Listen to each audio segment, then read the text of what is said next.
Hi everyone, Father Bob here. Today we have a rather long gospel, so I'm going to zero in on just one of the areas that Jesus addresses, and that is the area of anger. Now understand something. Anger isn't always sin. As a matter of fact, when you begin to feel it, realize that anger is neither bad nor good. It's just a feeling. And usually it happens in response to someone stimulating it within us. Nobody wakes up in the morning and says, I think I'm going to be good and angry today. No, things bother us. The boss makes us angry because he doesn't affirm us. Our colleagues make us angry because they don't invite us to lunch. We get angry every night when we have to travel home on Etza. But you know what? Where the most destructive kind of anger takes place is not in traffic, but it takes place rather in families, usually at the end of the day, when everybody's home, especially if everybody's had a bad day. Give an example.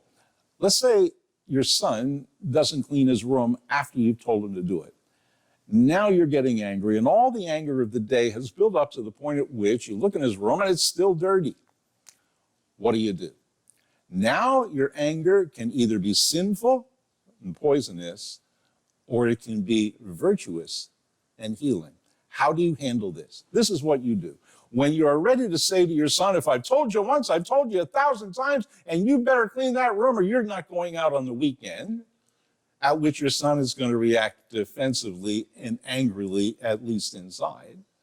Do what my cardiologist tells me. Breathe. Move away from the room. Go into another room, and you're going to breathe this way. You're going to take in air for 5 seconds through your nose, the count of 5. Hold it for the count of 5. Breathe it for the count of 5. You do that 7 or 8 times, my cardiologist tells me that stress chemicals cannot get into your nervous system. Maybe you could use your faith too. What you're taking in is God's grace and love for no one else in the world but you.